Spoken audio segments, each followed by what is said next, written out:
Olá, bom dia. Começamos o Live News desta semana num momento de muita emoção, com os heróis bombeiros que perderam a vida no combate ao incêndio que destruiu a Secretaria de Segurança Pública do Estado. Conosco hoje na bancada, um especialista no tema, já foi chefe da Defesa Civil, especialista no tema de segurança, jornalista, uma das estrelas da Band TV do Rio Grande do Sul, o jornalista Rogério Forcolém. Olá, Augusto, tudo bem? Como é que tá? Tranquilo? Ô, Forcolém, é isso aí, numa semana triste, né, pesada, né, onde esses heróis bombeiros, né, que perderam a vida. Que coisa, né, Forcolém? Foi nesta quarta-feira à noite, né? Hoje estamos nesse sábado de manhã aqui no sábado. Essa maravilha de sábado, diz que a temperatura hoje chega a 30 graus, né, no sábado, para quem está curtindo o sábado. Aí, pois legal. Um dia ensolarado, aí, meio atípico bom, né? Também, né? Um veranico de julho. Agora só, dando um adendo ali, eu fui chefe da Defesa Civil em Novo Hamburgo. Em Novo Hamburgo. Na cidade de Novo Hamburgo. Sim. E aprendi muito com os bombeiros nesse trabalho Tive lá um evento de um galpão que estavam montando, né, bem grande, e a estrutura colapsou e caiu em cima de 3 funcionários, tirando a vida desses 3 funcionários. Lá em Novo Hamburgo? Em 2008. E eu tive que fazer todo esse isolamento. Eu fiz um isolamento de 100 metros quadrados, onde a autoridade ali de isolamento era minha e a autoridade de área quente, que se chama, era dos bombeiros. E muitas pessoas que ficam em casa, porque quando ataca essa questão dos bombeiros, né, de perder a vida de um bombeiro, mexe com a emoção das pessoas, porque o bombeiro é aquele herói que entra lá no incêndio para socorrer uma pessoa, que tira as pessoas de uma ferragem quando estão presas, né, que vai mergulhar no salva-vidas ali, que vai mergulhar para salvar aquela vida. Então, mexe com a gente. E as pessoas não entendiam porque demorava tanto aqueles dias de salvamento, porque tinha um prédio de 9 andares que colapsou e soterrou com sedimentos, com restos. Meio parecido com o que aconteceu aqui na Secretaria de Segurança. Quer dizer, derreteu o prédio da Não, é isso que eu estou falando. Eu estou falando justamente da Secretaria. Ah, sim, não, agora, entendi que lá em Novo Hamburgo... Não. Lá foi só o teto que caiu, não tinha incêndio nenhum. E aí foi um pouco mais... Mas tinha funcionários dentro. Tinha funcionários mortos embaixo. Então, o que eu quero que as pessoas entendam é que esse momento devagar não pode simplesmente botar um reto escavadeira e puxar isso entulho. Não. Vai puxar restos de corpos, né? Então tem que ter respeito para não ver ele pendiar o próprio corpo que está ali, né? Sim. Então, é palmo a palmo, escrombo a escrombo, né? Tirando cada pedaço daquele... Sim, é um trabalho manual. E ali na secretaria eram muitas toneladas, né? Sim. Então, eles tinham que ir com jeito, mapeando o último local que foi visto o tenente, porque ele entrou com um grupamento, né? Ele montou um grupamento para tentar combater o núcleo deste incêndio. Lá ele teve essa decisão de comando. Ele foi ao núcleo do incêndio. Ele pretendia chegar lá, não sei se eles conseguiram chegar, né? E o que o bombeiro, quando chega num local de incêndio ou de colapso de estrutura, ele faz? Qual é a leitura que ele faz? Da estrutura, né? Ele olha a estrutura, vê as rachaduras, eles fazem essa leitura de rachadura. Então, quando a fornalha, que se chama, que vai criar esse potencial fogo e lá 1.000, 2.000 graus, no núcleo do incêndio, você vai olhando as rachaduras que estão em volta, entre outras coisas. Se essa rachadura começar a comprometer, porque o ferro derrete por dentro, a própria estrutura não aguenta, então alguém vai dizer, não, para aí, vamos retornar. Eu acho que chegou um momento, né, que eles enxergaram isso, só que os 2 ficaram para trás. Forcolém, uma coisa impressionante, o que é a vocação, né? Porque um deles, sem ser o tenente que comandava, o sargento, estava de folga. Sim. Ele, naquele momento, ele soube que o incêndio estava acontecendo e se juntou mesmo de folga, abriu mão da sua folga, veio para ajudar os seus colegas. E não é a primeira vez que o sargento faz isso, ele fez isso também no incêndio ali do mercado público, né?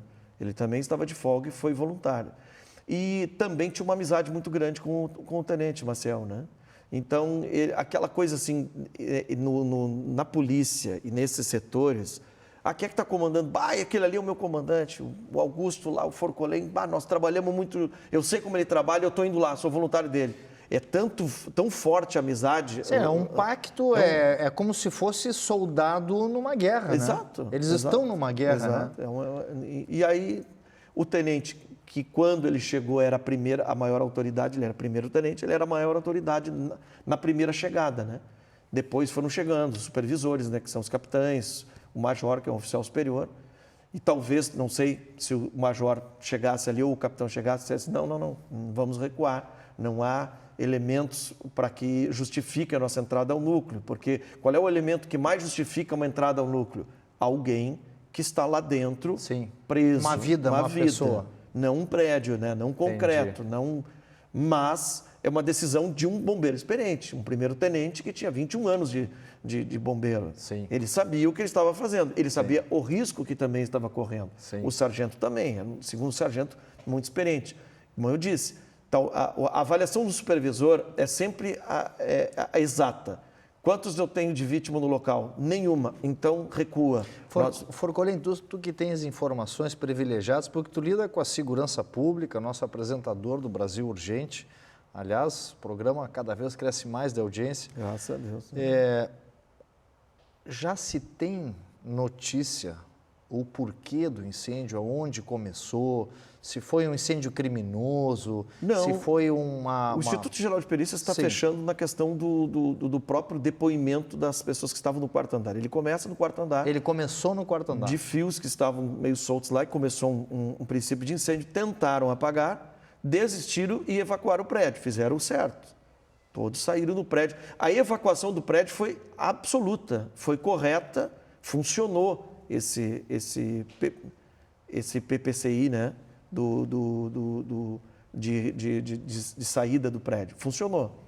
Então, ali, pronto. Qual é a principal coisa? Quer dizer, está descartado em incêndio criminoso. Não, está descartado. Porque teoria da conspiração sempre tem. Num prédio, segurança pública, lá dentro muitos documentos. Como é que fica essa história agora lá? Os documentos DETRAN, parte administrativa, consegue se recuperar isso aí? Tem uma grande maioria de documentação, tanto do DETRAN quanto do Instituto Geral de Perícia, por exemplo, né, de carteiras de identidade, que tem você tem que colocar digital, tudo. Isso está muito digitalizado já. Né? Sim. Mas tinha cerca de 80 mil, né, fichas aí no DETRAN que ainda não haviam sido digitalizadas. Aí eu não sei. Tanto é que o DETRAN também tomou uma atitude. Aquelas pessoas que tinham tomado multa, né, e estavam fazendo a sua defesa dessa multa, eles iam atender todos, né, nesse período aí que entrou, ou as que ainda não haviam tido resposta, que estavam lá para a resposta. Então, o DETRAN entendeu que vai dar ganho de causa para todo usuário que entrou. Agora, isso remete também a uma outra questão, né?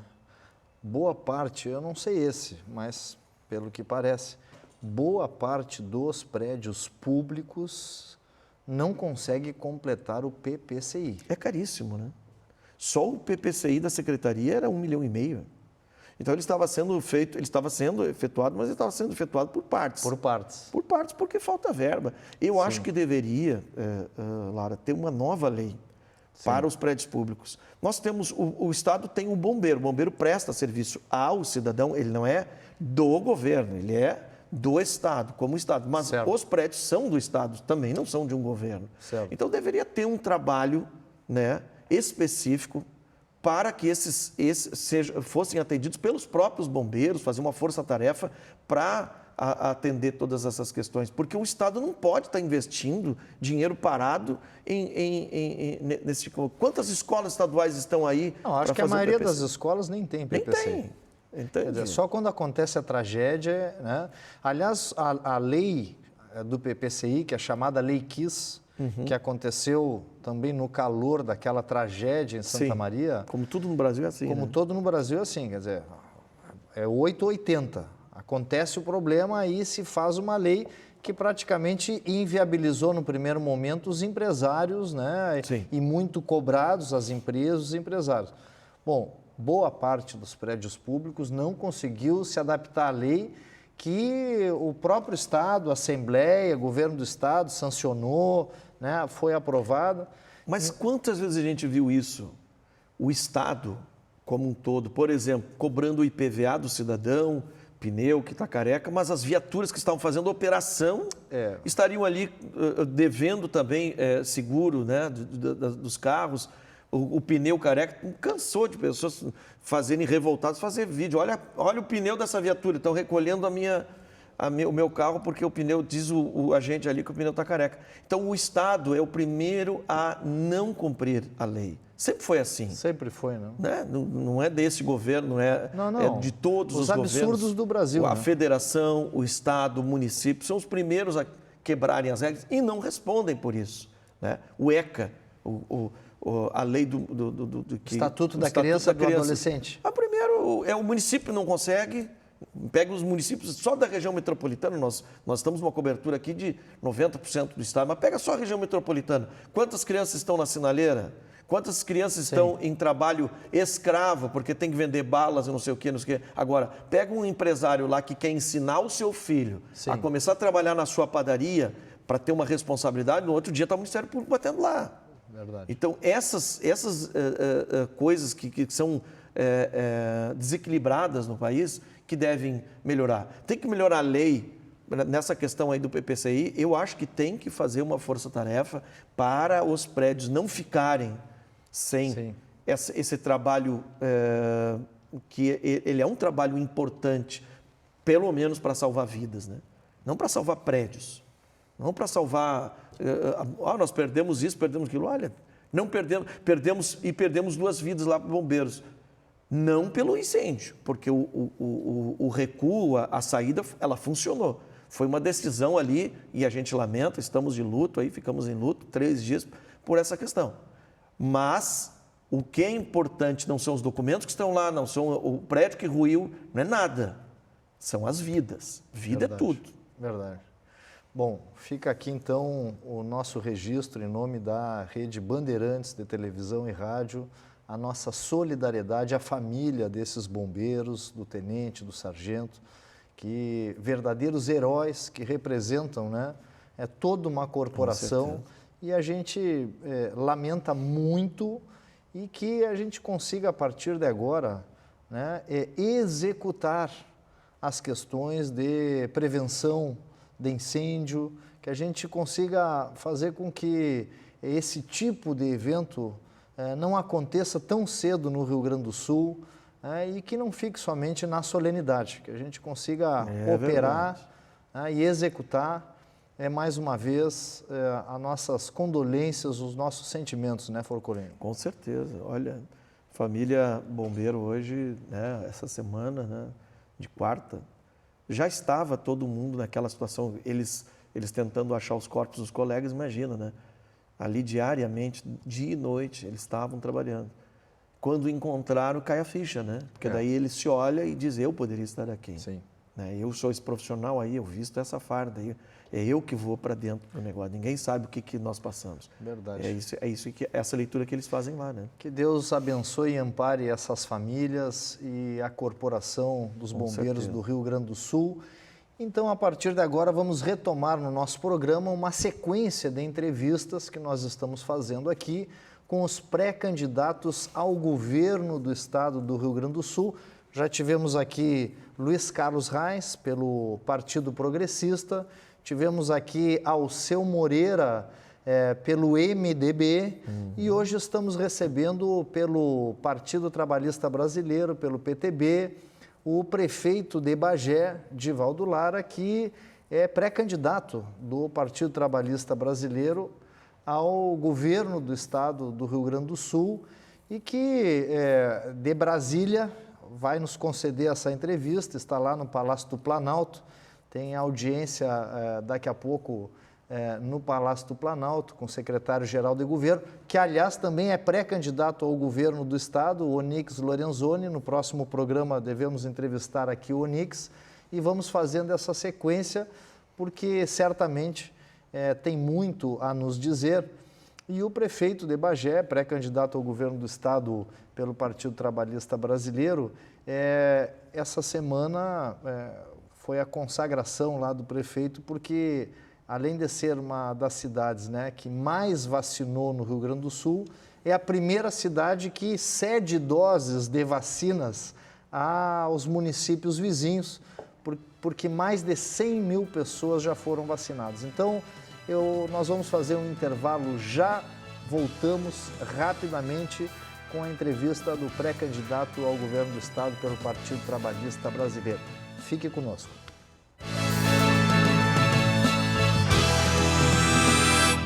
Caixa, o banco de todos os brasileiros. Zafari Bourbon, economizar é comprar bem. Corsan, evoluir nos define. Governo do Rio Grande do Sul, novas façanhas. Bem cedinho, os Schneider encontram a Estrela e a Duquesa, que produzem um leite fresquinho e nutritivo que a Laurinha sempre encontra quando vai no Zafari. A novidade é que, de uns tempos pra cá, o maridão aprendeu a fazer panquecas maravilhosas. E mais, virou malabarista. A vida acontece quando você se encontra.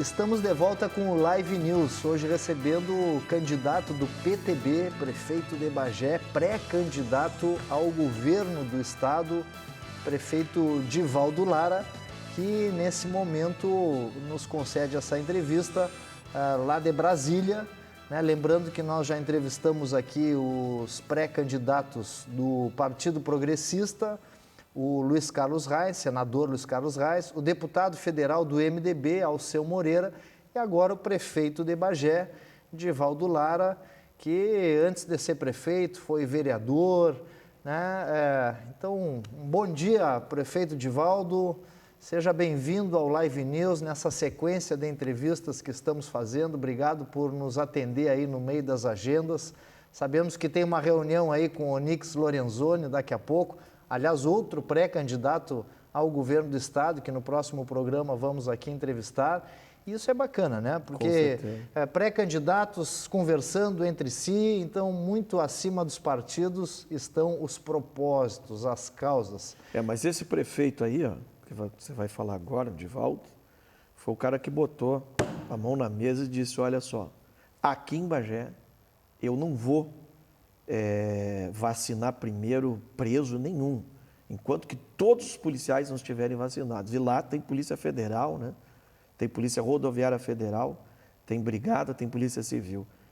E também, enquanto que todos os outros não estiverem vacinados, os presos eu vou vacinar por último. Isso aí, olha, eu fiquei impressionado. Esse vídeo rodou o Brasil. Amigos, que eu trabalhei 7 anos no Rio de Janeiro, né? Amigos me mandaram esse vídeo, cara, que esse prefeito aí, meu irmão? Esse prefeito aí é macho, hein? Digo, não é questão nem de gênero, é questão de personalidade. É um cara que olhou para frente e disse, não, para aí, cara, é um escracho isso, né? E é realmente, né? Tinha que vacinar preso, filho. Não, os presos não estão isolados? Exato, já estão em Conversa isolamento, essa. né? Prefeito Divaldo, seja bem-vindo. Nos conte um pouquinho da sua história para a gente poder começar aqui a apresentação ao telespectador, o senhor e a senhora que estão em casa, conhecerem um pouco da sua história aí, prefeito. Olá, Lara. Olá, Forcolém e a toda a audiência qualificada da Band, especial do Live News. Um prazer participar com vocês. Estamos aqui em Brasília, como Lara muito bem colocou. Há 12 anos eu repito essa mesma agenda, uma vez por mês eu me desloco a Brasília com os projetos, com as demandas, né, do município e algumas da nossa própria região lá da campanha, trazendo, né, para Brasília aqui o encaminhamento dessas demandas com a finalidade de articular e levar recursos ao Rio Grande do Sul, à minha cidade, né? Auxiliar alguns municípios que também nos pedem apoio e suporte, e é um circuito que nos fez criar uma relação muito grande com a esplanada dos ministérios, né? Com o Palácio, agora através do presidente Bolsonaro, do ministro Onyx, e também com a bancada gaúcha, a qualificada bancada gaúcha que nós temos, né? Muito aguerrida, uma bancada diferenciada, e que nos permite fazer essa articulação, então, levando ao Rio Grande do Sul parte daquilo que é disponibilizado pelo Orçamento Geral da União, recursos, né, que podem ser captados aqui através de projetos. A minha história, ela vem na política, né, desde a minha formação, né, que passou aí pelo trabalho e pelos mandatos do deputado Lara, que está aí, né? Sempre acompanhei a sua trajetória desde 1998, né? Quando se elegeu deputado, e antes disso vereador em 92 e reeleito em 96. Fui para Porto Alegre, né? Onde fiz a minha formação em gestão pública. Retornei ao município de Bagé com a finalidade, né, de concorrer a uma vaga do Legislativo. Me elegi vereador mais votado do partido, depois me reelegi o mais votado da eleição, fui presidente da Câmara de Vereadores por 2 mandatos, né? E também prefeito mais votado da história de Bagé, na minha primeira eleição, e depois prefeito reeleito, né? Agora na última eleição, durante esse período de pandemia. Essa é um pouco, né, do resumo aí dessa minha trajetória política, que começou aí na companhia do meu irmão lá em 1992, Forcolém, e está até hoje aí, graças a Deus, trazendo bons resultados, né, à política do Rio Grande do Sul.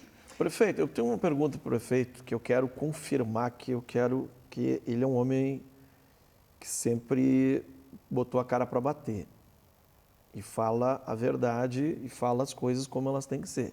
Outro dia eu estava falando com um cidadão de Bagé, mas mora fora de Bagé. Eu digo, cara, o prefeito lá essa problemática de seca que tem, né, na região sul, principalmente Bagé, que sempre sofreu, e anos nunca construíram nada na barragem, aquilo ali ficou, né, perdido. Aí, outro dia, o prefeito, não, conquistamos lá, o Exército vai fazer, até o presidente Bolsonaro esteve na cidade, também garantiu.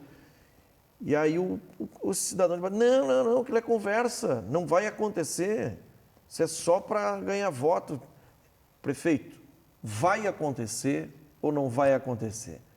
O que está liberado hoje na coisa? Quando começam efetivamente essas obras aí, para tirar esses premiandos aí, essas coisas aí que ficam destacando que não? Então, cada gestor, né, tem o seu perfil, tem as suas habilidades e é reconhecido por isso, né? Eu desenvolvi ao longo, né, da minha trajetória política um perfil voltado ao trabalho e ao resultado. Então, não faço política que não gere resultado efetivo, né? Até porque falar, discursar é muito fácil. Agora, apresentar para a população resultado efetivo, né, do que tu és capaz e da defesa, né, daquilo que um Estado, que um município, que um governo, né, entende como prioridade, é o que faz a diferença. E essa é uma das marcas do governo de Bagé. Nós entregamos obras, é o governo que mais entregou asfalto, que mais entregou moradia popular. Eu tenho o melhor índice de mortalidade, o menor índice de mortalidade infantil da história de Bagé, que é o maior indicador de qualidade na saúde. O nosso índice é o menor índice da história da cidade de mortalidade infantil. 92% da cidade de Bagé tem cobertura SUS. Eu vou repetir isso porque isso é incomum em municípios gaúchos e até mesmo brasileiros. 92% da população de Bagé tem cobertura do SUS. Apenas 8% usam convênios, né? Então, vocês enxergam o tamanho da qualidade da saúde que nós oferecemos.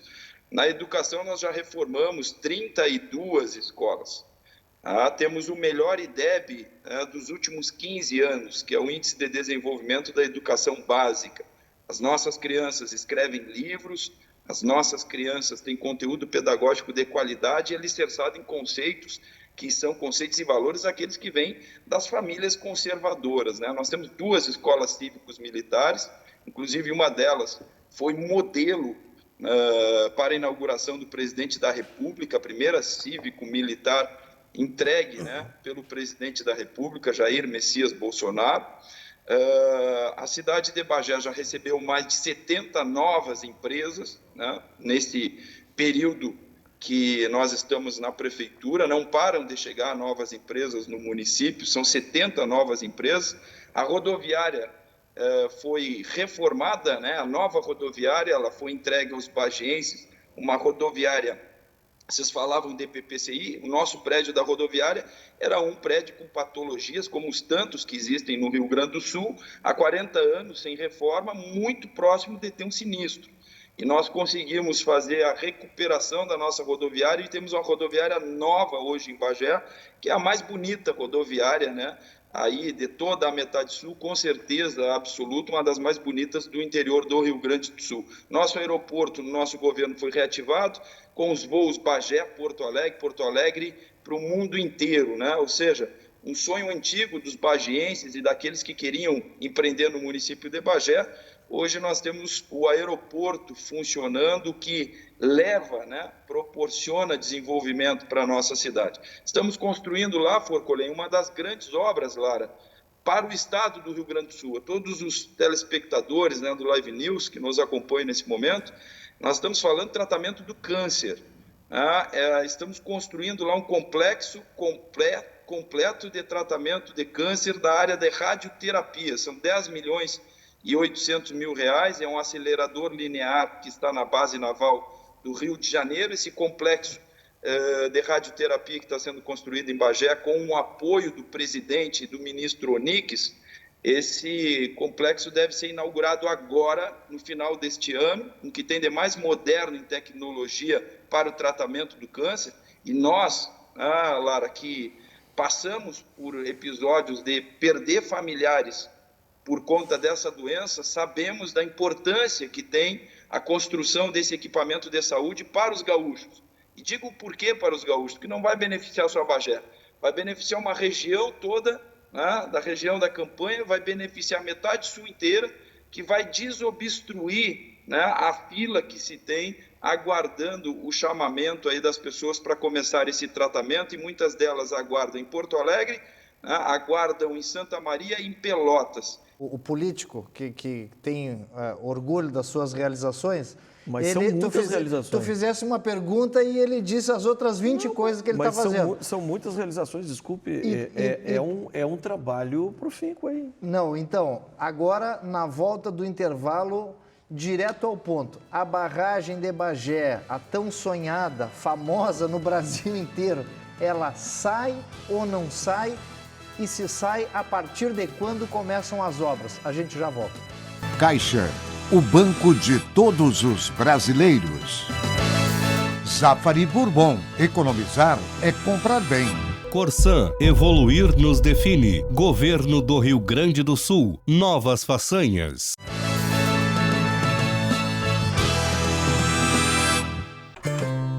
Bem cedinho, os Schneider encontram a Estrela e a Duquesa, que produzem um leite fresquinho e nutritivo que a Laurinha sempre encontra quando vai no Zafari. A novidade é que, de uns tempos pra cá, o maridão aprendeu a fazer panquecas maravilhosas. E mais, virou malabarista. A vida acontece quando você se encontra.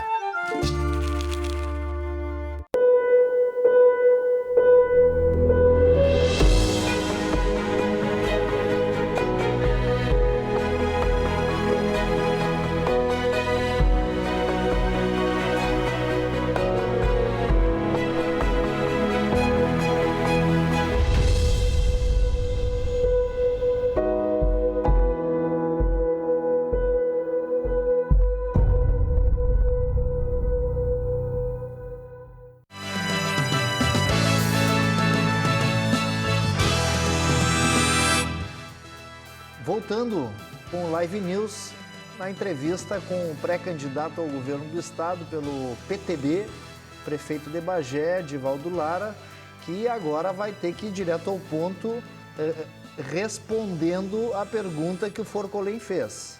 Quer dizer, a tão sonhada barragem de Bagé, parece mentira, mas Bagé sofre de falta d'água como muitas cidades do Nordeste sofrem de falta d'água. E Bagé já teve a promessa de 2 barragens, em 2 governos diferentes, e essas 2 barragens acabaram, uma nem começou e a outra começou e foi embargada. E agora a pergunta do Forcolém: sai a barragem, começa a obra, quando, se é que essa barragem vai sair, prefeito? Lara, para o orgulho de todos os bagienses e de todos os gaúchos, gaúchas, as pessoas que têm, né, um carinho muito especial por Bagé e que sabem que esse é um problema que nós sofremos há décadas, há mais de 5 décadas, eu afirmo aqui para todos vocês, a barragem de Bagé será executada pelo Exército Brasileiro. A mobilização começa no máximo em setembro deste ano, ou seja, daqui a pouco mais de 50 dias. Eu estou saindo nesse momento aqui do programa e indo ao Palácio encontrar o general Arruda e o ministro Onix, e agradeço ao presidente Bolsonaro, ao ministro Onix e ao Exército Brasileiro. A tão sonhada obra de Bagé, da barragem, acontecerá. São 300 hectares de alague, o que vai resolver o problema da falta d'água de Bagé pelos próximos 500 anos, ou seja, propiciando mais desenvolvimento, mais crescimento e orgulho para todos nós, bagienses e gaúchos. Forcolém, está aqui tema para setembro. Setembro, eu acho que no Brasil Urgente, ou essa obra começa ou o prefeito vai ficar em débito contigo aí no Brasil Urgente. Verdade, hein? não, mas... Vale uma entrevista no Brasil Urgente para setembro, para ver essa obra começando? Com certeza. E é que o prefeito anda muito para o Brasil, ele tem... E o principal, você sabe, Lara, o Lara tem tantos mandatos aí, como deputado, o principal de um político, né, só, como diz o prefeito, não é só ter a fala política, o discurso, é ter contato. Assim também é no jornalismo. O repórter, quando tem contato, ele fica voando na coisa. Tem que ter contato e tem que ter a entrada nas questões. O político, principalmente, tem que ter entrada nos ministérios, nas secretarias, né? Ele tem que ter o apoio político. Se não tem o apoio político para fazer essa obra aí desse local onde vai se fazer o tratamento de câncer, se não tem o aval do presidente da República, de ministros, ele não consegue isso. Mas eu queria começar com o prefeito na questão da pandemia. Bagé foi uma das 10 cidades mais infectadas, primeiro infectadas e mais infectadas no início da pandemia, ainda no começo do ano passado. Eu queria que o senhor contasse um pouco dessa história, prefeito, como começou e qual foi o procedimento que levou até essa entrevista do presidente Bolsonaro essa semana, citando Bagé como um exemplo de combate à pandemia. Então, Lara, a grande lição de enfrentar uma pandemia e estarmos muito próximos, graças a Deus, né, do encerramento desse ciclo de vítimas, de mortes, e também, né, de disputa política em função de existir pensamentos diferentes, né, e autoridades no mesmo estado e no mesmo país que discordam dos procedimentos e acabaram, alguns, né, adotando por ideologia medidas que levaram não só ao aumento de vítimas, mas também a um desemprego, a uma quebradeira. Hoje a gente enxerga em várias cidades as pessoas em cada sinaleira pedindo o que comer.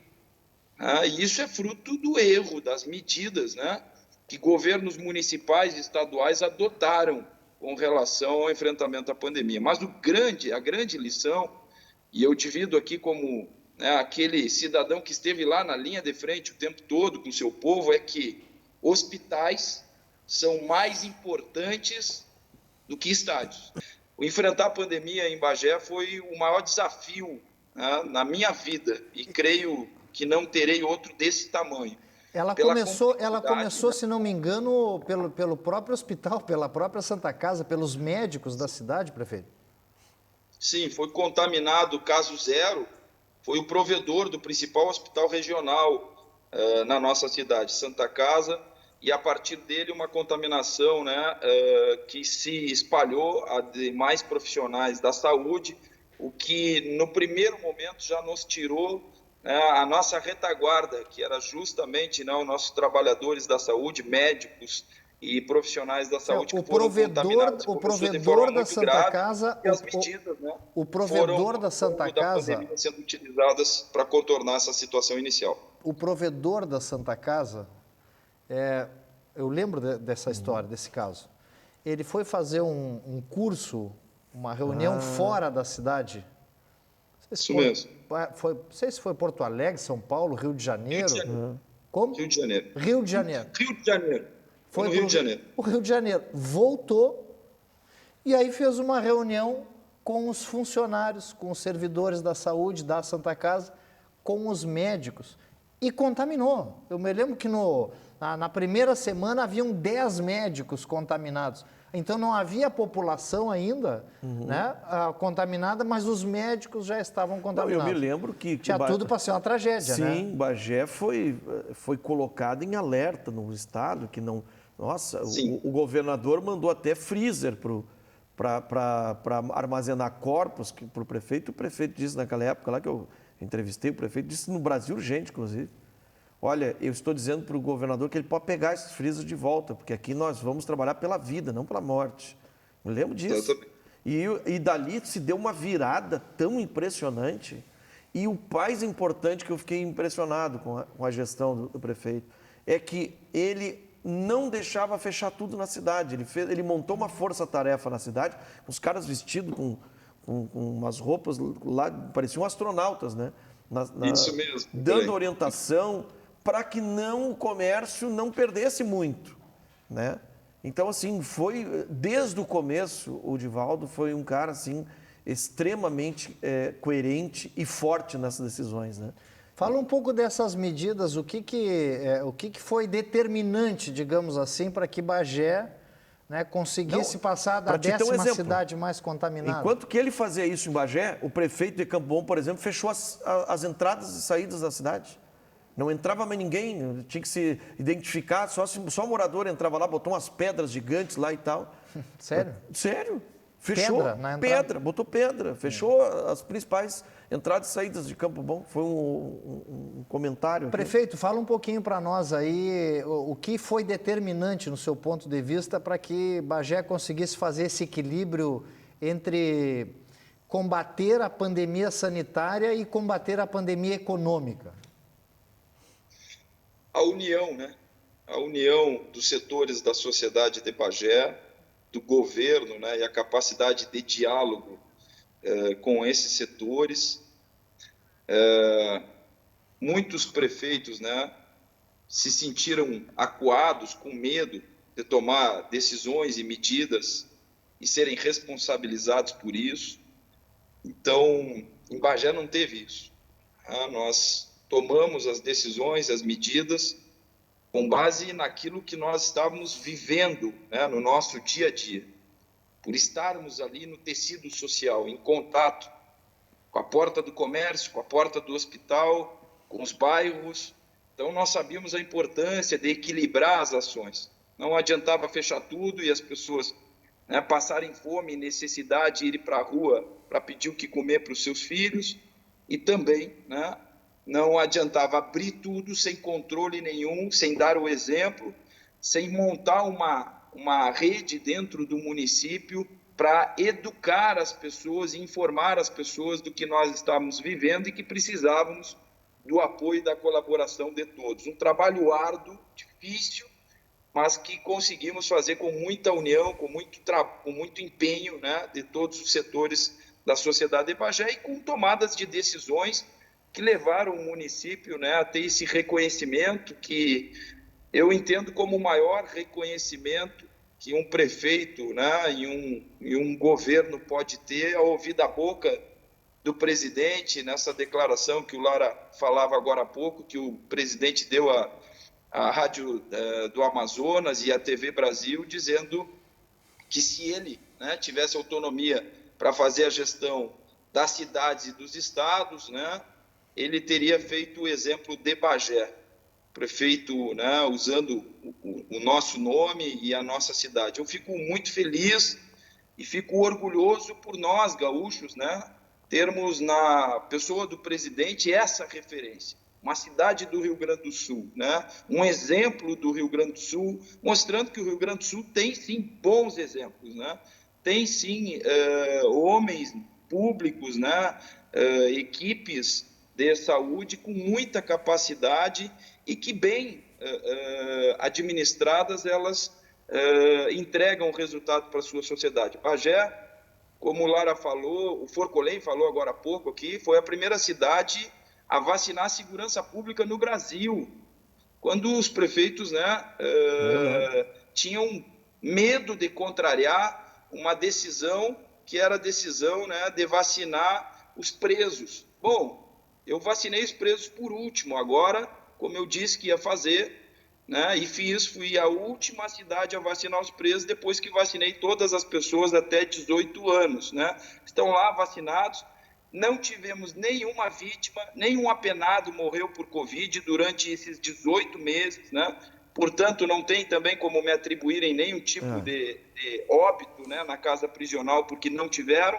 E eu consegui, com isso, antecipar toda a vacinação da população, né? E com uma articulação com o ministro Queiroga, conseguimos aqui, Lara, os recursos, né, o número de doses diferenciadas de vacinas para os municípios de faixa de fronteira, para fechar a entrada da variante Delta, né, nos municípios que são faixa de fronteira. Isso permitiu que Bagé recebesse 29 mil doses de vacinas e, com isso, terminar a nossa vacinação da D1, né, com a imunização de rebanho da nossa cidade, e também doar vacinas para Ulha Negra, Candiota, né, e Lavras do Sul, fazendo com que a região da Campanha, né, completasse o seu ciclo vacinal e fosse a primeira região do estado do Rio Grande do Sul a alcançar a imunização de rebanho, né, com as vacinas, né, com a imunização para todas essas cidades aqui, que são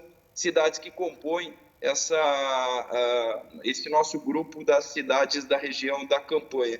Então, medidas que fizeram de Bagé realmente um destaque, né, na gestão e na tomada de decisão daquilo que era melhor para a sociedade. Prefeito, ou seja, a grande Bagé está vacinada. Rapaz, realmente isso surpreendeu, porque, que eu saiba, é a primeira cidade do Brasil que, além de vacinar os seus, distribui vacina para os municípios vizinhos. Isso não é sorte, né? Isso é gestão. Né? Prefeito, nós vamos a um intervalo, voltamos para o último bloco e nós queremos saber sobre essa indicação do Partido Trabalhista Brasileiro da sua pré-candidatura ao governo do Estado. Queremos saber da sua disposição, como isso fica. Então, fique aí, porque em 1 minuto nós já voltamos.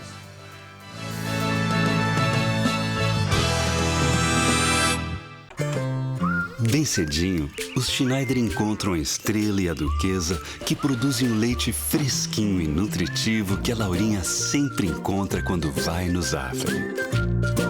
A novidade é que, de uns tempos pra cá, o maridão aprendeu a fazer panquecas maravilhosas. E mais, virou malabarista. A vida acontece quando você se encontra.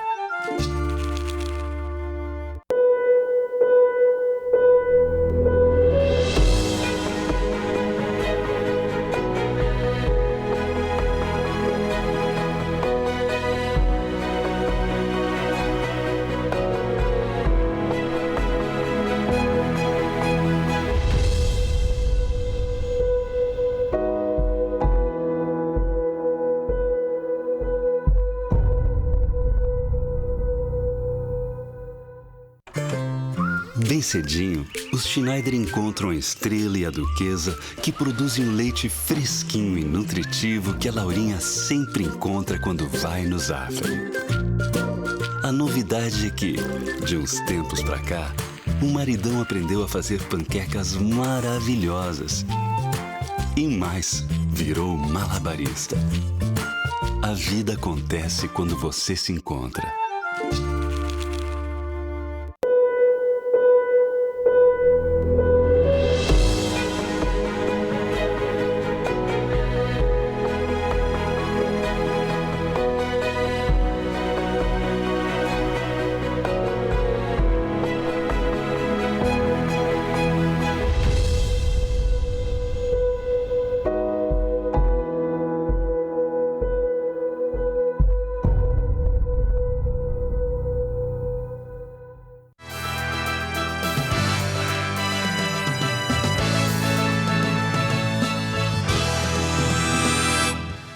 Estamos voltando com o Live News, no último bloco, entrevistando o prefeito de Bagé, pré-candidato do Partido Trabalhista Brasileiro, do PTB, ao governo do estado.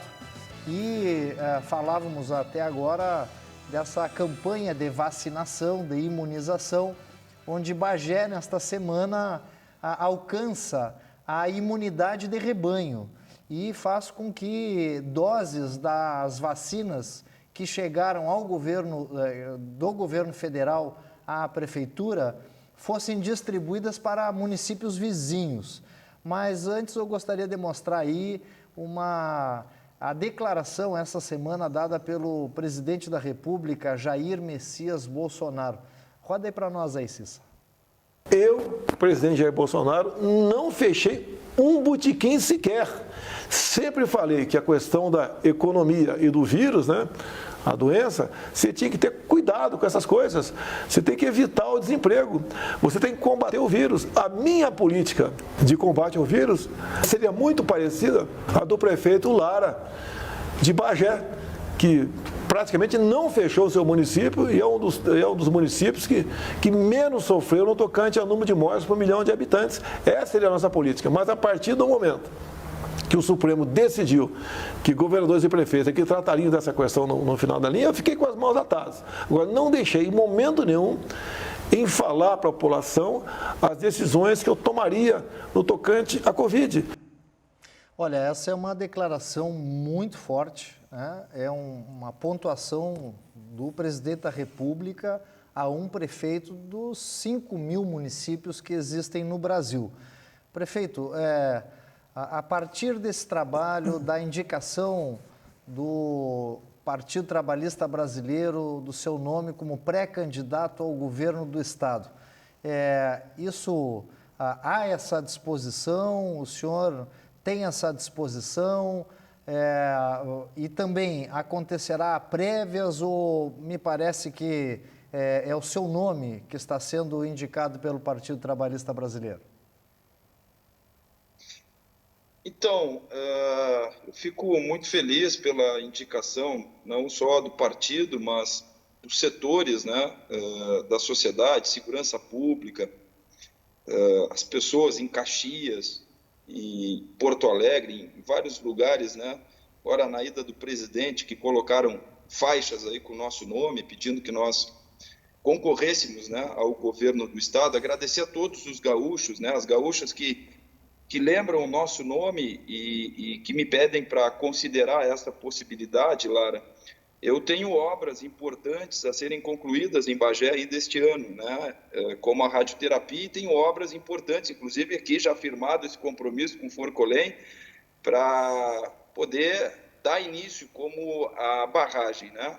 Ao começar essas obras, né? Ao terminar algumas e começar essas importantes obras, eu vou voltar a conversar, né, com a população, com os líderes, né, com as pessoas que tanto trabalham por esse estado, né, e que defendem o Rio Grande do Sul, o valor do Rio Grande do Sul e a importância desse estado começar a fazer gestão em obras, né? Como eu disse, cada um tem um perfil, tem quem faz gestão em papel, né, quem é mais delicado nessa parte, e tem quem faz gestão em obras. Eu tenho perfil para obras, né, para execução, para entrega do resultado, e é isso que o Estado gaúcho precisa. Nesse momento, nós vamos ter a segunda obra que vai começar com o Exército Brasileiro no Rio Grande do Sul. A primeira é a BR, que deve ser entregue a sua maior parte até o final do primeiro semestre do ano que vem, e a totalidade até o final de 2022,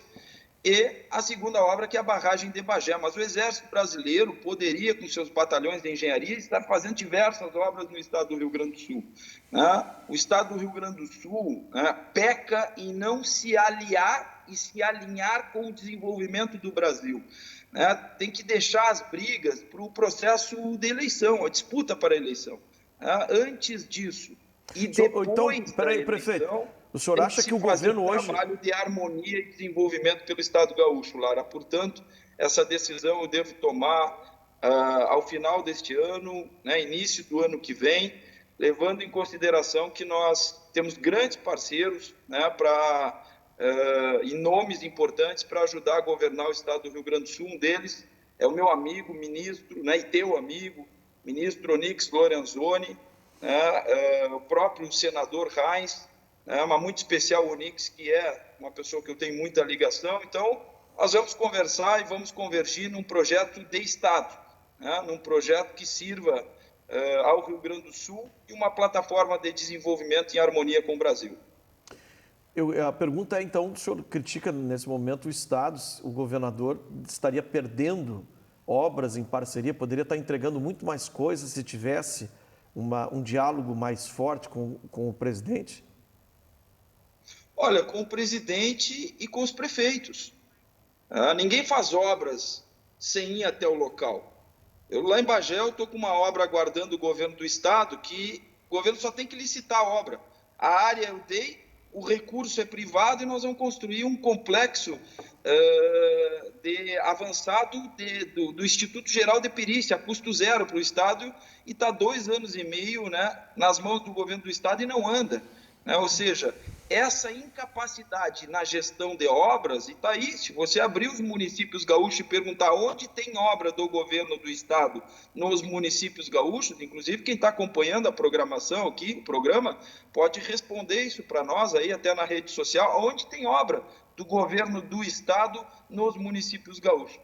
É carente, não tem obras, E um estado que arrecada tanto, um estado que tem tanta carga tributária tem que devolver isso em obras, tem que devolver isso em serviços públicos de qualidade. E, no meu entendimento, o governo do estado peca em criar essa dissintonia com o governo do Brasil e, principalmente, não ter a sintonia com a sua base, com seus prefeitos e com o interior do Rio Grande do Sul, que é quem governa as cidades gaúchas e conhece o problema de perto.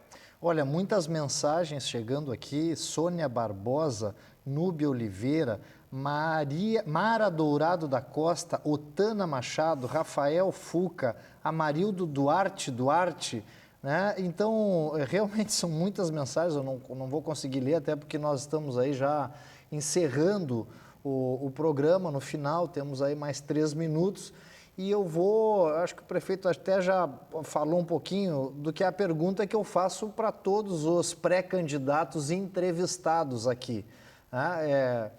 Fiz para o Reins, fiz para o Alceu Moreira, vou fazer para ele, e também para o Onyx, quando nós entrevistarmos aqui, que é outro pré-candidato do Democratas, do DEM.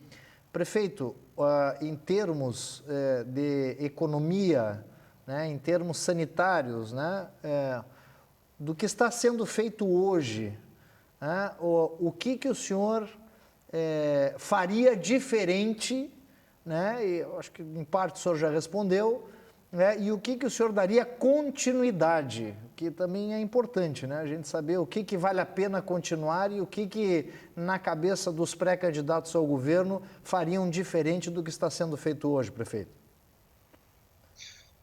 Então, um governo, ele tem que sair do seu gabinete, Lara, ele precisa ir na ponta, ele precisa conhecer o seu chão, o seu território. Só assim se constrói parcerias fortes e capazes do público e o privado trabalharem juntos para soluções de problemas que são antigos, crônicos, Nós falávamos aqui de Bagé da Barragem, um exemplo disso foi esse, né? Foi através do Exército que nós achamos a solução para isso, de uma viagem, né, com o presidente no seu avião que nós construímos isso. O Rio Grande do Sul é um estado com muitas marcas. Nós temos, né, por exemplo, a nossa região como uma nova fronteira agrícola do estado do Rio Grande do Sul. Nós temos que trabalhar um estado com mais tecnologia, trabalhar um estado... Acho que a linha a ser continuada é essa linha das parcerias público-privadas, né? Essa é uma linha que precisa permanecer no estado do Rio Grande do Sul. Agora, o restante, o estado precisa agir mais e falar menos, dar mais exemplo com atitudes, né?